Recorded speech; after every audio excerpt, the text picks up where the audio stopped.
Hi, everybody. Welcome to another edition of Captain Lou's Champions of Sports History, live here on 12 Ounce Sports and the Captain Lou Sports Network on YouTube. We have another installment of our look back at Champions of Sports History, and we've got a very special guest lined up for you to talk about the 1997 Denver Broncos and some of the other Bronco teams, past and present.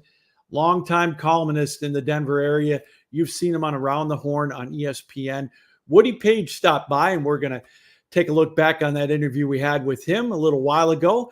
As again, we'll take a look at the 1997 Denver Broncos and some of the other teams, their rise to the 97 Super Bowl, and some of the teams before that. So a great interview with Woody Paige, always entertaining when he comes on any show. And he had some great stories, and I can't wait to bring that to you right after the break. Also coming up tonight with the number retirement and recent induction into the Baseball Hall of Fame in the Detroit area. Jim Leyland got his number retired. We thought we would take a look back even further to the Detroit Tigers in 1984. They're coming up on their 40th anniversary, and they're going to have their players in town at the end of the month. So we thought we'd take a quick look back at some of the interview we had earlier in the year with Fred Heumann, who covered that 84 Tiger team as well. So we got a lot to talk about here on the show, brought to you as always by tickets.12ouncesports.com. So we're going to take a break. When we come back, we'll have that interview with Woody Paige and more here on Captain Lou's Champions of Sports History right here on 12 Ounce Sports and the Captain Lou Sports Network on YouTube.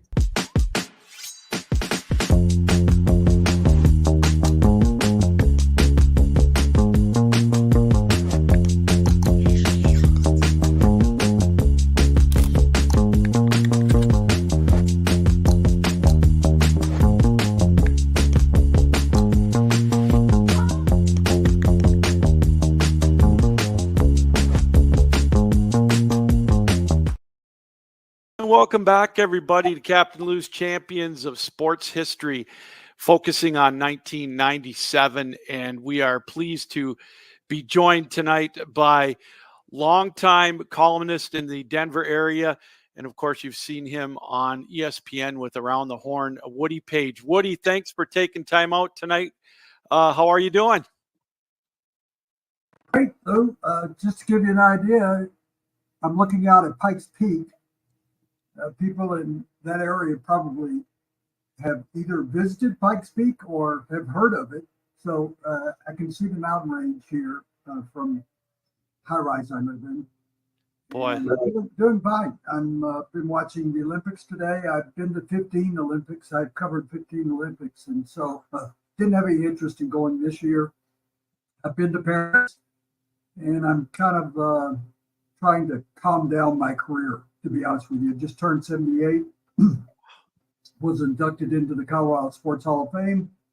A guy who played for Notre Dame wrote that I was the worst athlete in the history of the Colorado Sports Hall of Fame, and I told him in reply that I'm glad I broke his record. He played at Notre Dame and with the Denver Nuggets. Bill Hansley. So anyway, let's talk some 1997 Broncos, because that's fresh in my memory. Well, you know, it's funny you mentioned, too, that you've been covering the Broncos for this will be your 50th training camp, I believe. And, you know, those Broncos teams that you covered, you know, I know there was a lot of heartbreak and probably nothing more so than before that 97 team than 96. A lot of folks thought that Broncos team, Woody, was going to win the Super Bowl. And they coined it the ambush at Mile High leading into that year when they lost to Jacksonville.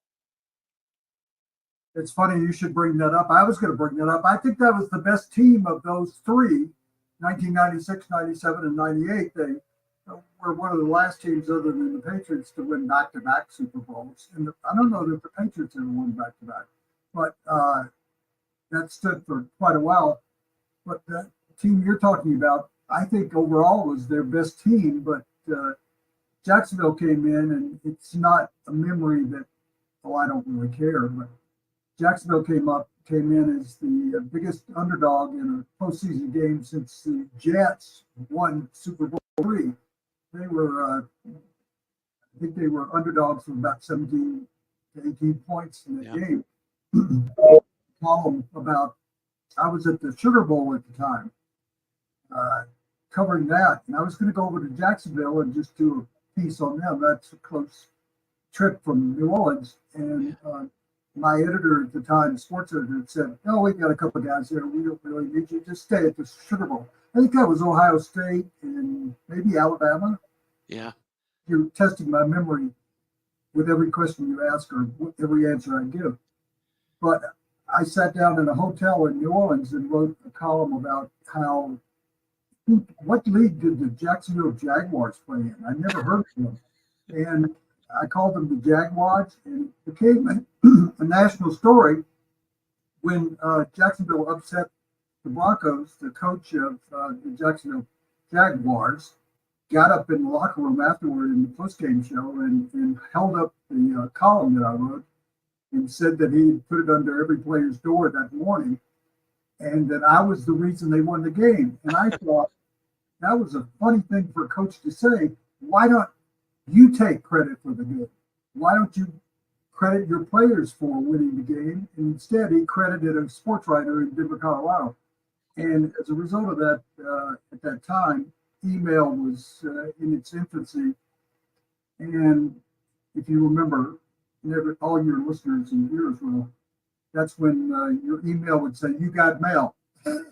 And I broke down the system. And as a result of it, I got death threats and ended up going to Jacksonville for the state sports banquet. About 6 months later, they asked me to come, and I said, "Sure, I'll come, as long as you keep me in a hotel and don't tell anybody I'm in town." So that was at Sawgrass. I stayed at Sawgrass, and I got up and I said, Jackson, I apologize to Jacksonville. I came all the way from Denver to apologize to Jacksonville, and this is going to be a great city when we rebuild it. And they kind of got the clue that I was going to have fun with them, and I did.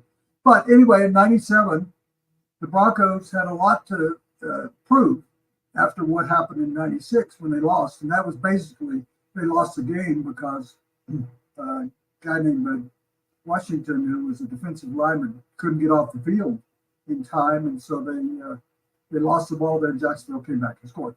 But in '97, they had a lot to prove. Mike Shanahan as the coach, John Elway as the quarterback. Elway reaching the climax of his career, really, without having won one, having lost 3 in the '80s. Yeah. And not only did they have a great year, but they beat Jacksonville in the rematch. So that, I don't know whether that really cleansed what happened in '96, but back-to-back Super Bowls at the end of Elway's career. He was the MVP in his final one. Terrell Davis was the most valuable player in '97. I'll just give you one more piece of information to a long question, short question, long answer. No, it's all good.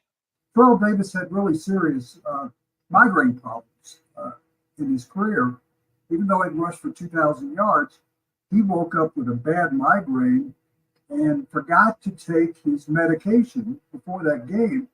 And the trainer went over to Mike Shanahan in the first half against the Packers and Brett Favre and said to Mike Shanahan, Terrell can't go back in. He's blind. He's been blind by the migraine, which I've never had migraines, but I understand that they have all sorts of symptoms, including you can't see, you can't really tell where you are. And Mike said to the trainer, "I need him to go back in the game and be a decoy." And so Terrell agreed to do that. And Elway faked to Terrell Davis, threw to the fullback for a touchdown and put them ahead. And they ended up winning the game against the Packers. And Terrell Davis came back after he took his medication, sat in the dark during halftime with trainers around him, and was fine in the second half and ended up scoring a couple of touchdowns and rushing for like 150 yards and was the most valuable player. So there were ramifications of that game that could John Elway ever win a game? And he has a famous moment in that game where he went for what was called a helicopter. Yeah.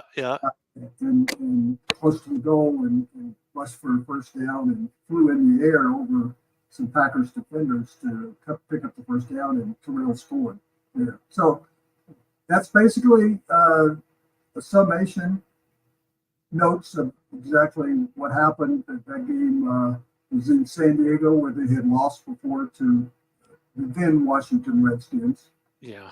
After the Redskins set a record in the second quarter, most points scored in the quarter. They lost to the Giants, and they lost to Washington.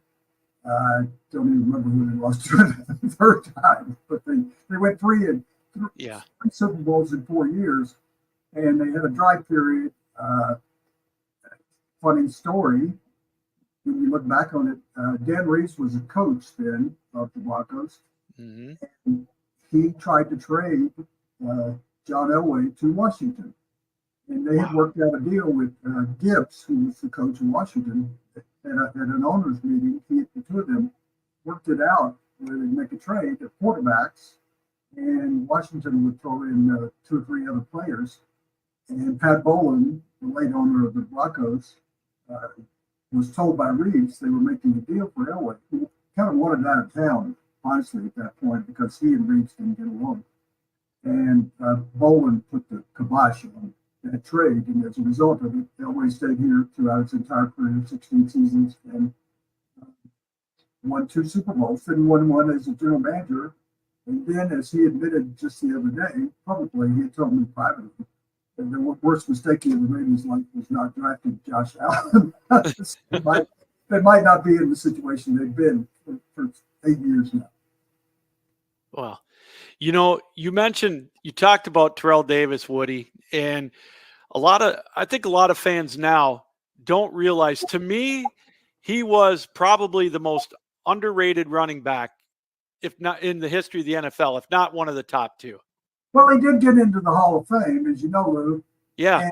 And, he's one of the few players. I was on the Hall of Fame committee for 20 years or so. I wasn't when he got around, because I felt like that could be another entire program, how I feel about the Pro Football Hall of Fame. Yeah. Because a lot of great players have been left out, and the Broncos left out until John Elway got in. Terrell, with only really 5 good seasons, was able to eventually get into the Hall of Fame, but he had such a devastating knee injury that his career came to an early end. So he was recognized because he had 2,000 yards. That's still, as a running back, that's still a sacred mark in the NFL. I think O.J. Simpson was the first to do it. Yep.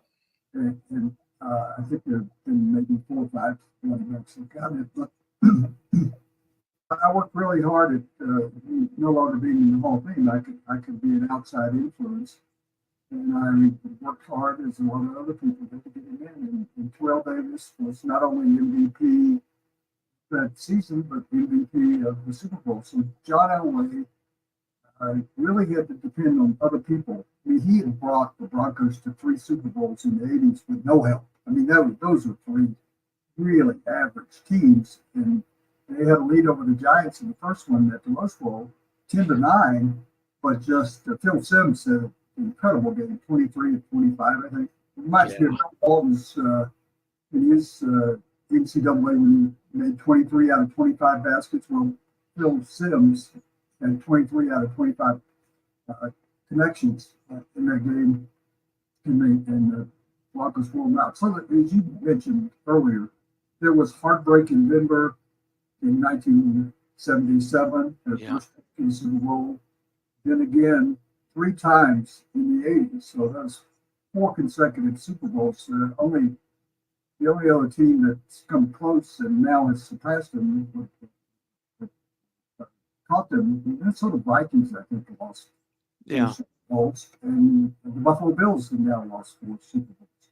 So there are teams that have had that failure, but the Broncos were able to come back and win the 2 you talked about in 1997. That stands in the history of the Broncos. When you talk about great accomplishments, the Nuggets winning an NBA championship, You talked about the Detroit Red Wings, and they're great.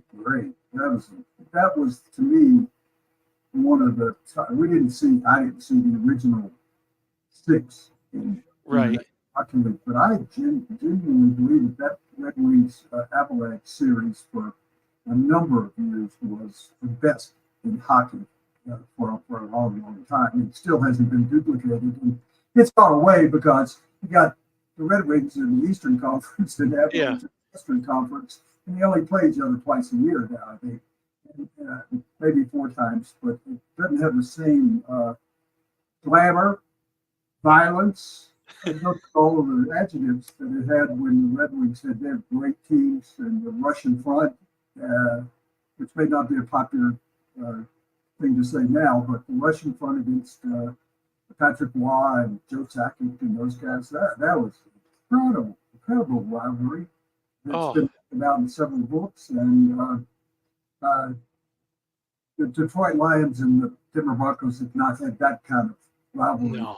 Although they played last year, I think, in Detroit, and the Lions beat the Broncos. But everybody beats the Broncos these days.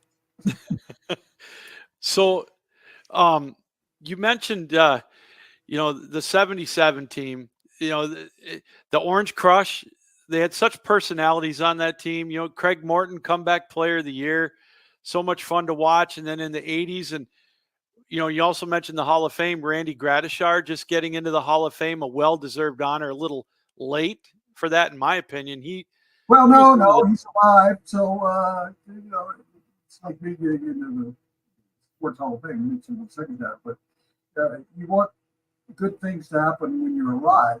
Yeah. Doug Moe was a long coach in the NBA with the Denver Nuggets, with San Antonio Spurs, and then for half a season with the 76ers. And I said to him, Doug, you got to get another job. You're like 15 games away from winning 1,000. And he said, am I going to care when I die? You got it, honestly. So I think it's one of the problems I have with the Pro Football Hall of Fame is you try and put people in and they're still alive and still in shape to actually go. I mean, we just saw a very heartbreaking story over the weekend.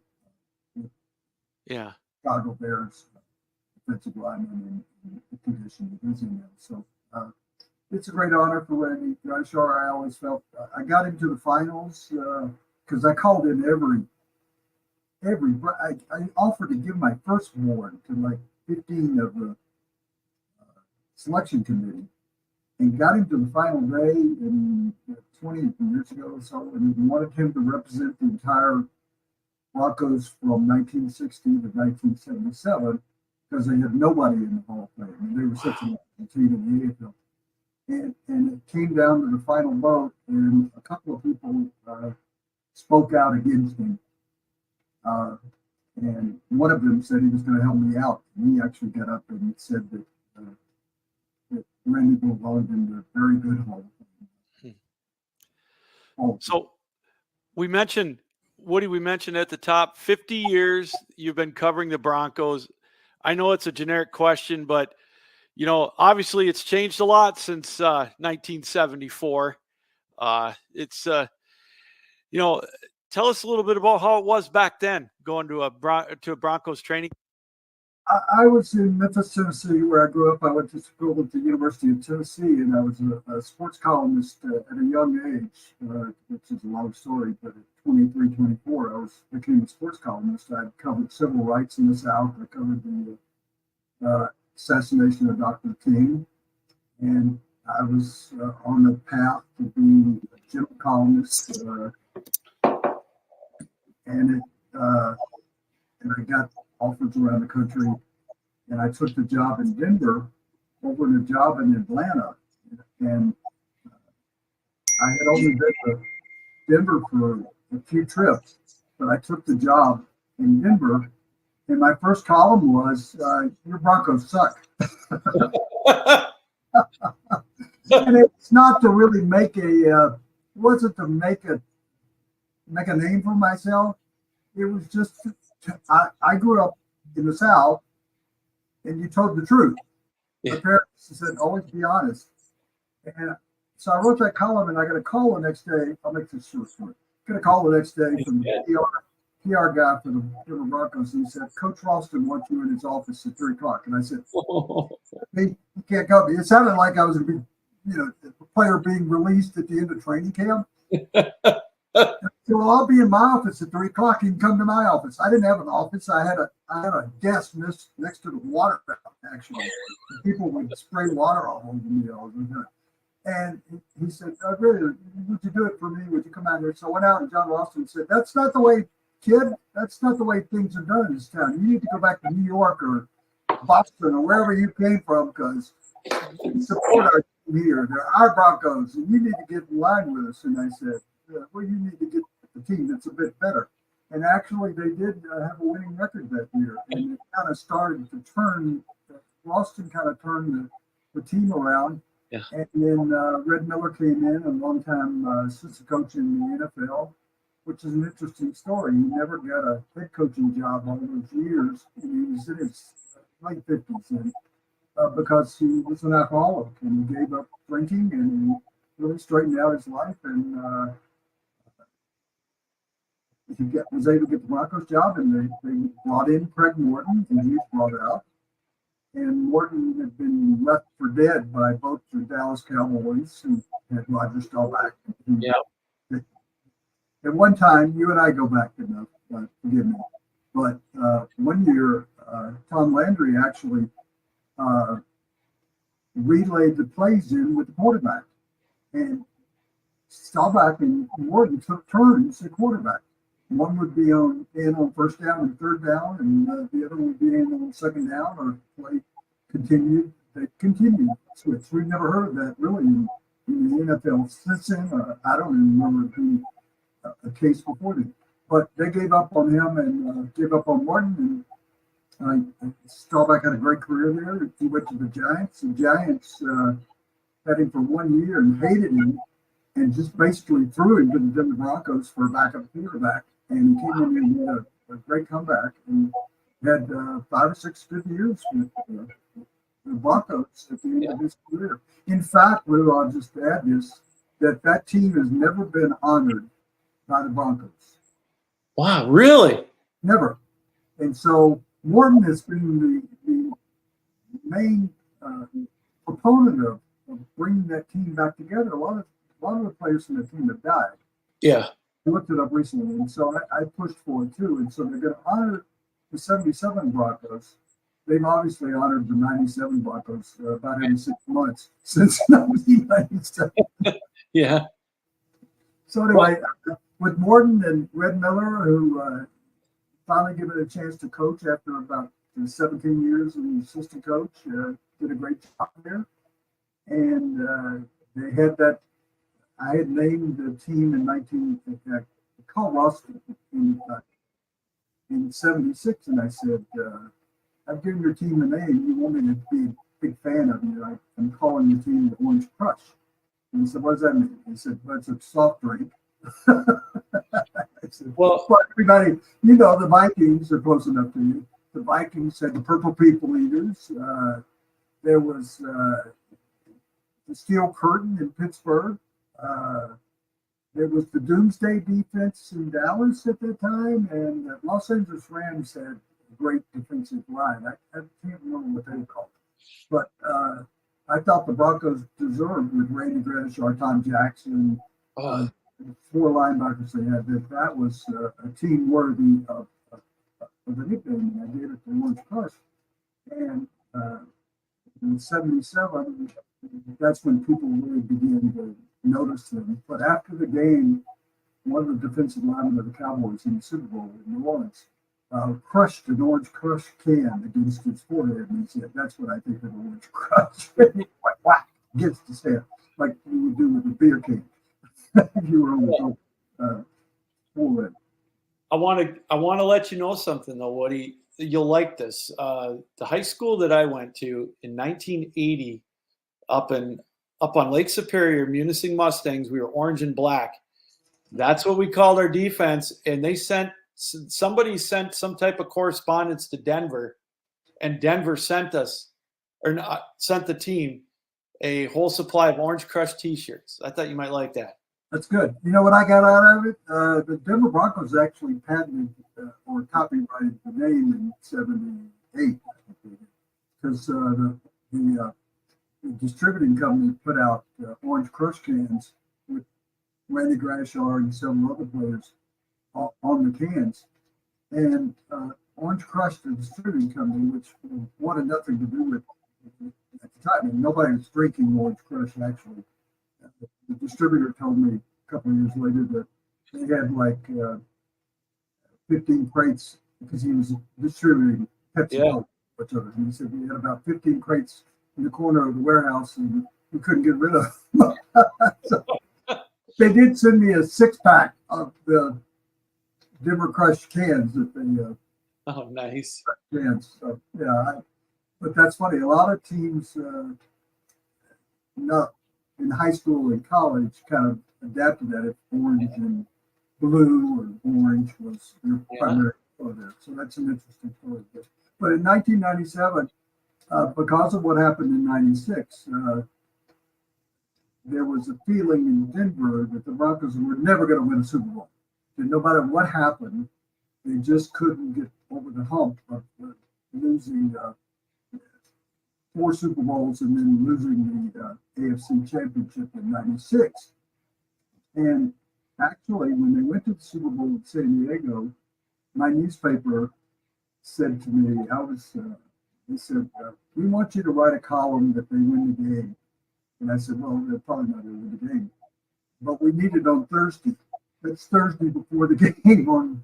This is 1997 in San Diego. And I sat in the room and wrote a column saying the Broncos finally win. And the whole time I'm writing it, I go, boy, this is never going to see the light of day. And so you've seen this, and everybody listening to us has seen this, where at the end of the game, the Broncos hold up the newspaper and it says, Orange Crush finally wins or something. And my column is there. And I still copy that because it was, didn't think it was ever going to happen. I just thought that it would go through, like the Vikings went through all those years where they goals, and they lost to the Chiefs, an AFC team. That was the second loss after the Jets had won Super Bowl III and Super Bowl IV. So they had a real run there in the late 1990s. Yeah. Mike Shanahan as coach. We're talking about people wanting to go, and I think he's the next coach to go, and it could happen next year, I think. But they had that run, and it extended shortly into the 2000s because Peyton Manning came here in 50 after losing to the Seattle Seahawks in 48 in a blowout. I wrote in 1997, which was the theme of that was Pat Bowlen, as I said, the late owner of the Denver Broncos, got up during the post-game presentation and said, "This one's for John." And it really was, after all he'd gone through. And so when they lost 48 to the Seahawks, 38-6, I think it was 36. And my lead on my column in one, "This one's for the John." So, I'm laughing at my own story, but that was a terrible game. So they came back in 15-1, and they haven't been worth. My late mom would say this. They haven't been worth squat since then.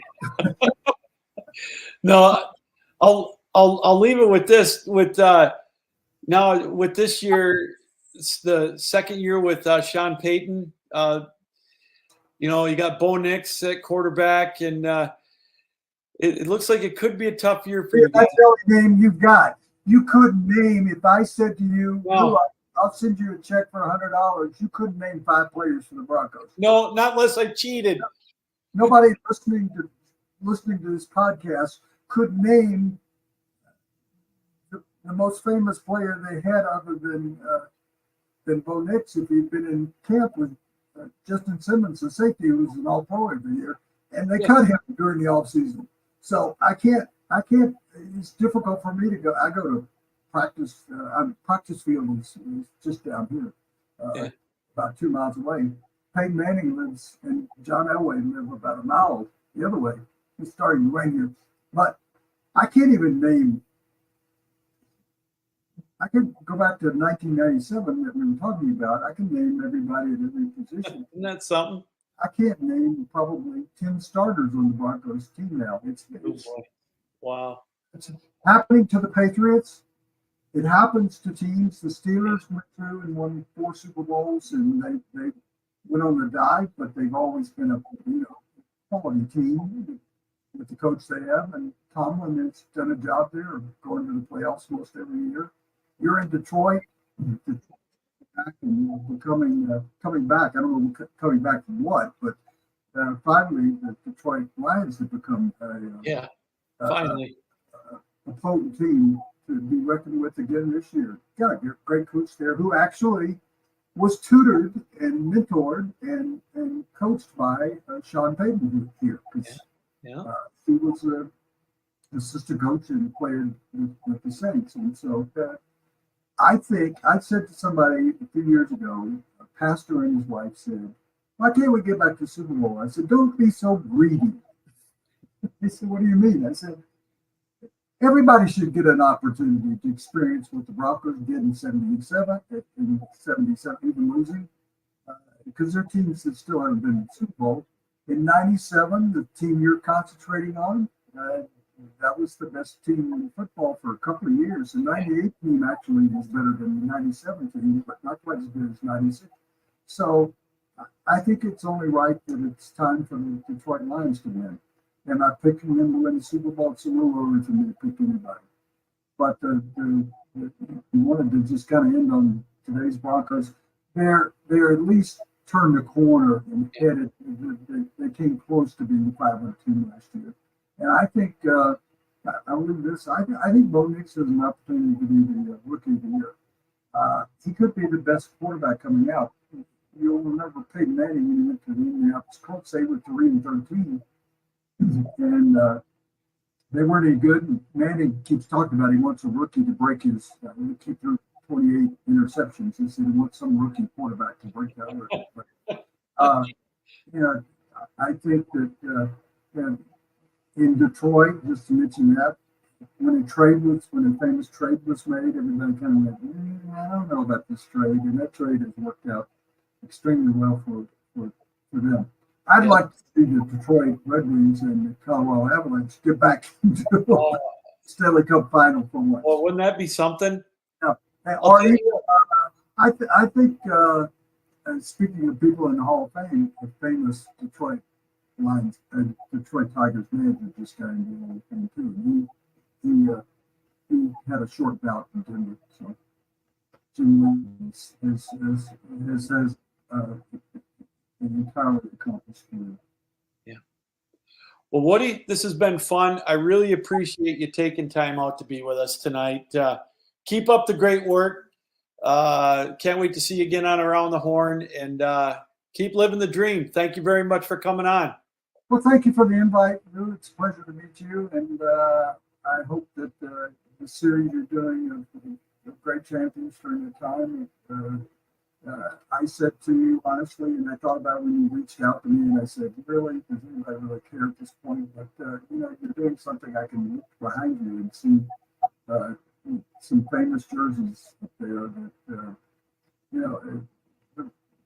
the champion should be recognized, and I hope Detroit is recognized soon in one of the sports. One of my closest friends, Chauncey Phelps, who went to high school with my daughter, gave the Pistons a nice little run there when he was Mr. Big Stuff. And so I hope it comes back to the Red Wings. The Pistons are trying to come back, but not much right now. And the Tigers are a better team, and the Lions are a damn good team now. Yeah. So thank you for inviting me, Lou, and thanks to those who have listened to us today. Need tickets to that next event? Well, at 12 Ounce Sports, we've got them with soccer anywhere in the world. Tickets to any venue, any sport. Want to go to NCAA or NFL football matches? We've got them. Yeah. Baseball at every level. Every Power 5 matchup is available. Don't forget, costumes and paint are optional. What's that? You want to go to Broadway? We have those too. Want to jam out? Every concert, every artist.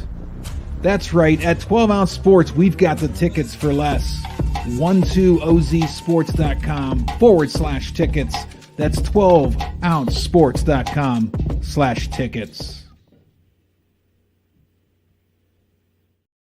Welcome back, everybody, to Captain Lou's Champions of Sports History. And again, thank you very much to Woody Paige, longtime Denver reporter, columnist. And of course, you've seen him many times on Around the Horn on ESPN. He's covering his 50th straight year at Broncos training camp.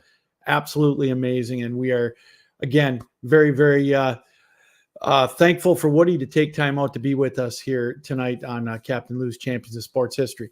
Now, we mentioned a Detroit coach going into the Hall of Fame, of course, that Jim Leland, and his Tigers. He coached the Tigers and the Pirates and, of course, the Miami Marlins.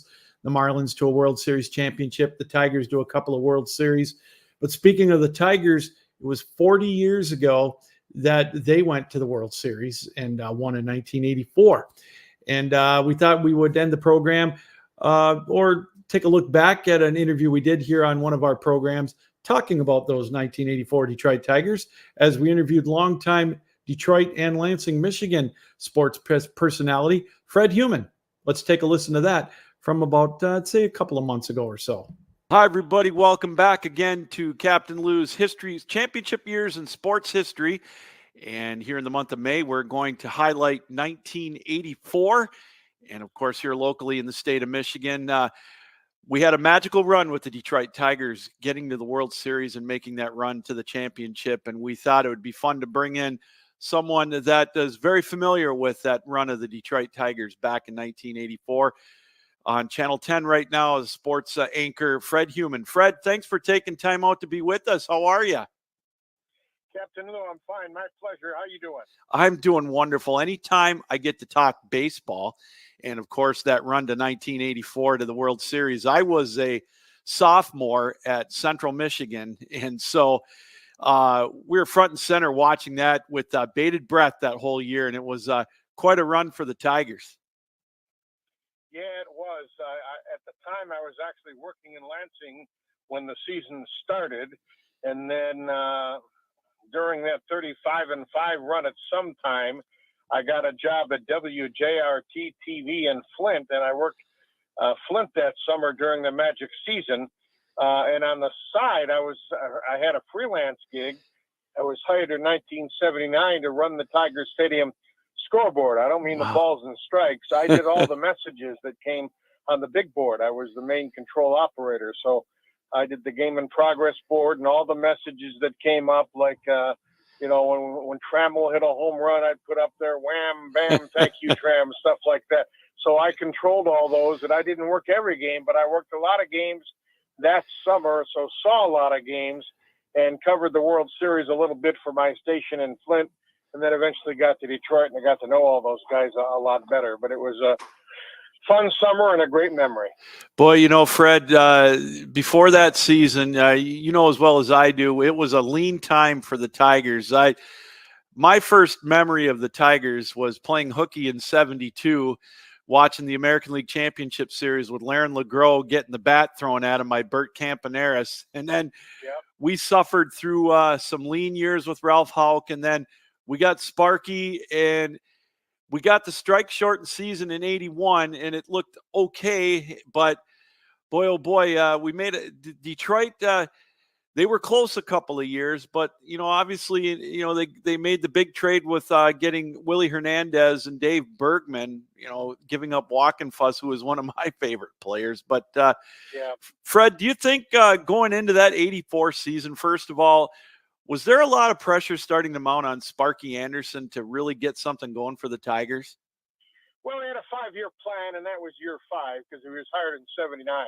Yeah. He weeded out a lot of bad apples Captain Lou. I mean, he spent the first couple of years getting rid of the bad people. I mean, Sparky felt that not only did you have to be a good player to play for him and the Tigers, you had to be a good person too. So he weeded out the bad apples and got rid of some, fairly popular players in the community or on that team and brought in his own style of player. And it took some time. You mentioned the half playoff run they had in 81 in the strike season. Yeah. They had some moments in 82 where they were really good. And then in 83, it came together and they had a really good year in 83. I don't remember their record, but they kind of hung around all year. They had a good team, and that was kind of the precursor to 1984, which, built up. And then, as you mentioned, that big trade with the Phillies kind of made them a different team. Yeah. I was a good friend of Dave Bergman's. God rest his soul. We lost Dave several years ago. And Dave was always a little sensitive to the fact that we all in the media called it the Willie Hernandez trade. And Sparky, Dave was proud of saying, I was part of that too, and he was a key member of that team. And Sparky and any of his teammates will tell you the same thing. He gave Detroit great defense at first base, and of course had some big hits. We'll remember the 14-pitch at bat when he ended up with a home run, and I mean he was a key part of that team too. But there's no question that Hernandez was the key because he ended up winning the Cy Young and the MVP, and he was unhittable for most of the summer. And it was obviously a brilliant trade at the time. Fred, and the big acquisition too, getting Darrell Evans. And I remember reading Sparky's book, the Bless You Boys book, what a difference he made in the clubhouse. And then right away, Fred, the first game, he gets a home run up in Minnesota to get the ball rolling for the Tigers. Yeah, he had a lot of big hits too, and you're right. He was a big part of the fiber of that team. He was a veteran, and he was a guy looked up to by the other people, and he had a calming influence in the clubhouse, and he was just a real professional and a real team guy, and everyone kind of migrated to him, and he took on a leadership role, and he enjoyed it, and he fell in love with Detroit, as most players do when they come there to play, really in all sports. We're seeing it with the Lions now. We've seen it with the Red Wings for years. I mean, athletes who don't know much about it come to Detroit and they see what happens in that community. And we certainly saw it last week with the NFL draft. They see how the crowd and the fans embrace them and make them one of their. There's no secret that a lot of guys that played in Detroit, this is Tigers, Red Wings, Lions, whatever, even Pistons, they've stayed in the community, and now in their 50s and 60s, they're still living there, because Detroit has become a home to them. They have other business opportunities springing off from their careers that allow them to do other business deals, and players really end up liking to play in Detroit, but you got to try it first. And Darrell is one of those guys. I don't know. I didn't know him then, but I don't know what his reaction was to going to Detroit, but obviously he was a free agent and he signed there. Yeah. But I do know, in knowing him over the years, that he fell in love with Detroit and has very, very fond memories of that season and his whole tenure as a Detroit Tiger. Fred, you talked about the tenacity of that team, and you had some Bulldogs, obviously, with Jack Morris and Dan Petrie, Dave Rozema, just to name a few. Jack got that no-hitter in the fourth game. That was Easter weekend, if I'm not mistaken, because I remember being home watching it on TV up in the Upper Peninsula, and it just what a way to set the tone. And Jack was just one of those reliable pitchers throughout the decade of the 80s for the Tigers. Yeah, it was a Saturday afternoon in Chicago against the White Sox. It was on national TV. I was watching too, and it kind of set the tone for the Tigers. Then they were off to that great start, and he threw that no hitter, and it got a lot of national attention. And the Tigers, of course, started like gangbusters out of the gate, and that kind of was a catalyst for certainly the early part of the year. And you're right, Bulldog is the proper name for Morris. I mean, he was just one of those guys. He was kind of a tough guy to be a teammate of, but he was one of those guys that you'd rather he play on your team than on the opponent, because he'd beat you every time. He was that much of a competitor. He was a warrior. He was a snarly guy, snarly even with his teammates and with the fans, and certainly with the media. I've had conversations over the years with Jack, and he's admitted how he regrets how he behaved as a player. but much like his teammate Kirk Gibson, that was the way they were. That was whether you admire it or not, and it wasn't always very admirable, but it was part of who they were. It's part of what gave them that edge. It's part of what gave them that competitive fire. And years later, they probably both regret being that way sometimes. But at the time, it worked magic for the Tigers, and both those guys were similar personalities, but true warriors. Both Morris and Gibson were just unbelievable warriors. And the Tigers rolled their coattails. There's no question about it. You know, I had a chance a couple of years ago to talk to Fred Lynn. I know he didn't play on that team, Fred, but he said when he got to Detroit, he said the first thing he said is, I can see why they won in '84, how talented they were. But he said he played on teams earlier, obviously, with California and Boston, but he never played on a team as workmanlike and as focused as all of those players were, from Trammell to Gibson to Parrish to Morris. And that, to me, is an ultimate compliment, too, to Sparky Anderson.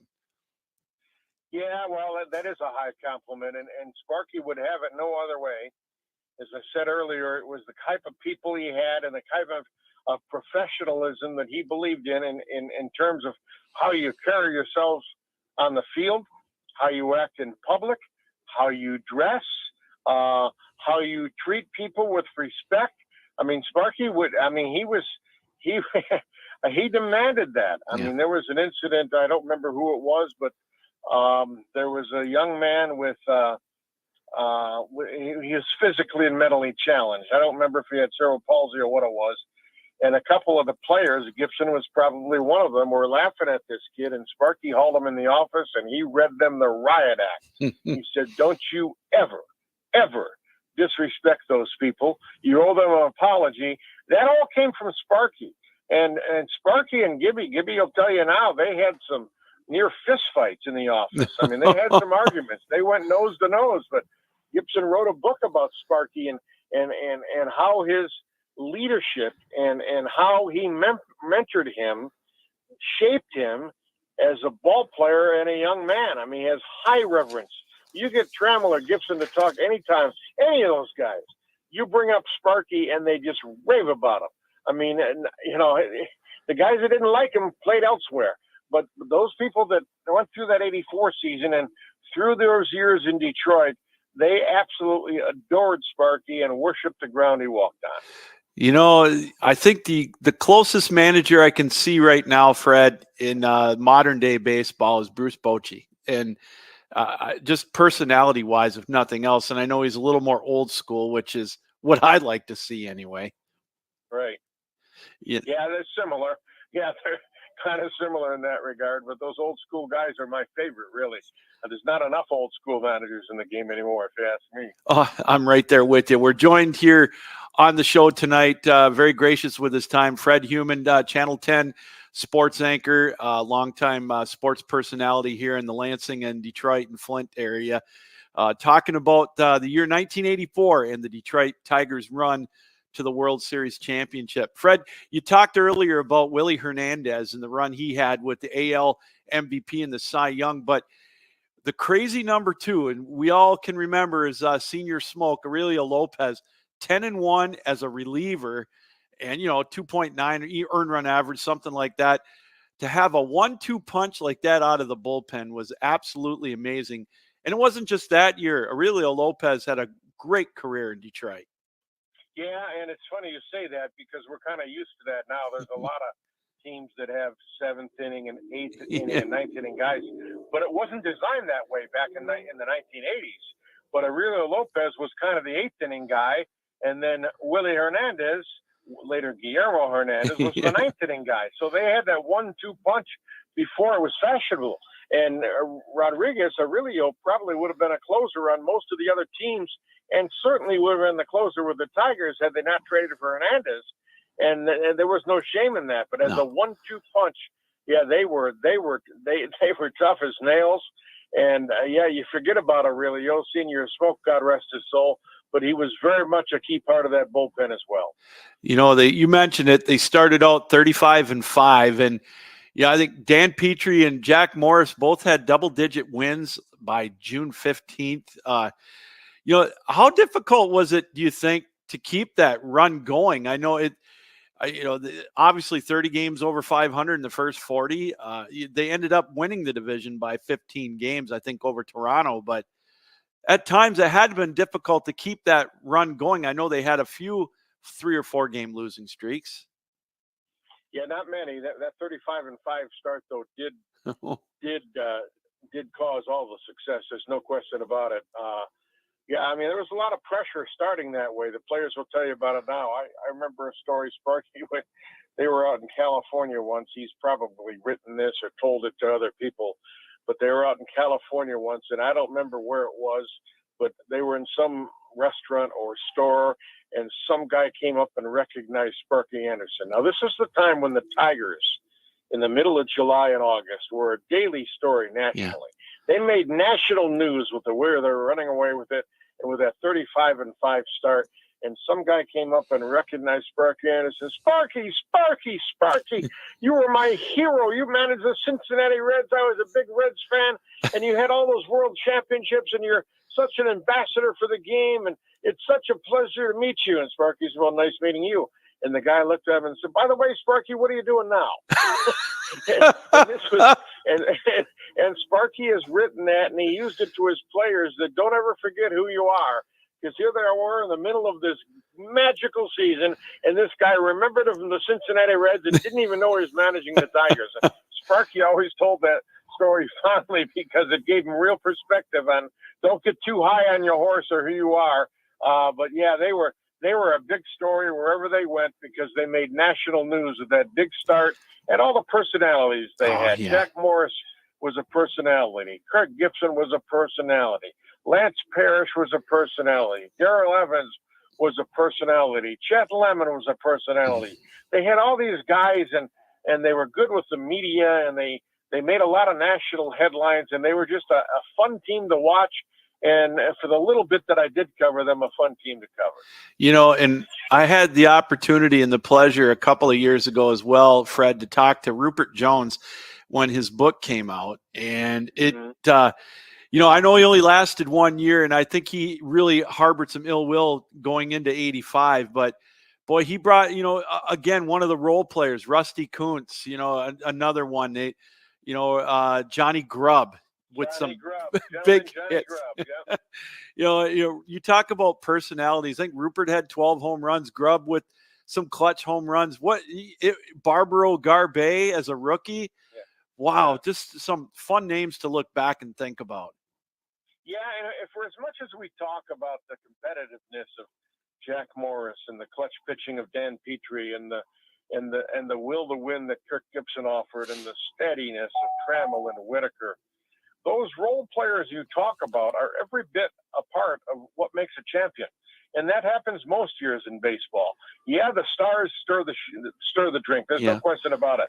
But those role players you mentioned, Jones and Grubb and those guys that, produce big moments, those guys were a big part of this too. And the players who played with them never forgot that. I mean, those guys that are very much a part of that team, Doug Bear was kind of a journeyman pitcher at the time, but he had a lot of spot starts and he was good in the bullpen, and he was a key part of that team too. That really was a 25-man roster, and they all contributed one way or the other. We talked about the start and we talked about the season they had. Fred, it boggles my mind that they're only one of 5 teams that have led from wire to wire throughout the whole season. And I think the last time it happened was with the Reds, I think 1990. That tells me how big of an accomplishment that really was.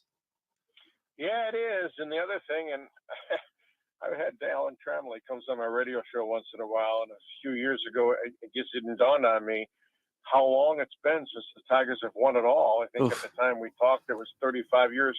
Here it is, 40 years. Isn't that something? That tells you how hard it is to do. I mean, who would have thought when we celebrated that 1984 championship that here 40 years later, they still have not won another one? I mean, that's a long drought. And that, to illustrate your point, that tells you how hard it is to do. That's why there aren't a lot of repeat champions. That's why a lot of teams don't stay on top. and that team that kind of stayed together had another run in '87, but couldn't get over the top, and that was the closest they've been. They, of course, made the World Series in '06 and again in 2012, and came close in 2013. But all those near misses, none of them added up to a championship. And here it is. We're in 2024, and 1984 was the last World Championship. A little hard to believe, isn't it? Boy, it's incredible. You think of the teams they had, 15, 20, or 10, or from 2006 to 15, and couldn't quite get over the hump. And you're absolutely right. It makes you, you just try to appreciate it when you've got it. And, right. You talk about Johnny Grubb. When we get to the championship series, I can remember like it was yesterday, Fred, when he hit that double off of Quisenberry, who in the 11th inning in game 2. And you think that you talk about a guy who was unhittable for so many years, Dan Quisenberry, and Grubb got that double. And it was that was magic right there. You knew that you really, if you didn't already know it, you knew you had something special there. Yeah. And that's what I'm talking about. Those role players who have so many big hits. You mentioned Barbero Garbe. I mean, those guys all had some kind of contribution to that team, and every victory counted, of course. They ended up running away with it, but all those role players and all those guys that had those big moments are something that their teammates have never forgotten, believe me. And then, of course, they won that. And sorry about that as we wrap up Captain Lou's Champions of Sports History here on this latest broadcast. We want to thank the folks that came on. Woody Paige, of course, from the Denver Gazette. You can watch him as well on ESPN's Around the Horn. 50 years Woody Paige has been covering the Denver Broncos, and he was kind enough to stop by tonight and talk about not only the 97 Broncos, their first Super Bowl, but the teams that almost got that Super Bowl, the 77 team, and of course the teams in the 80s led by John Elway. So big thank you to Woody Paige for coming on the show tonight. And of course, also taking another look back at the 1984 Detroit Tigers with Fred Heumann, longtime sports personality here in the Michigan area, Lansing, in the Detroit area, Flint. He started covering the Tigers back in 1984, as he mentioned, but taking a look back at some of the personalities of that team in that incredible run to a 35-5 start, and of course the World Series championship of 1984. Thank you for joining us here tonight as well. We always appreciate everybody that takes a chance to check us out here on 12 Ounce Sports. A lot of great stuff going on. We're going to have a lot more looks back, if you will, at champions in sports history. We're going to change the title a little bit. We're going to call it Captain Lou's Champions of Sports History. We're just going to pick teams that deserve some recognition, teams you may have heard of, and maybe some that may have slipped your mind over the years with some great accomplishments that they've made. We invite you to stick around for those in the future. All right, that's going to do it here for another edition of Captain Lou's Champions in Sports History. One more time, thanks to Woody Paige of the Denver Gazette and, of course, ESPN's Around the Horn. And thanks to Fred Heumann, longtime Detroit area sports personality, both of them for coming on to make this Captain Lou's Champions of Sports History a special show for you tonight. All right, until next time, Captain Lou saying keep your heads up, keep your sticks down, keep your feet moving, and as always, keep your minds open. Thanks for joining us. Have a great day, everybody.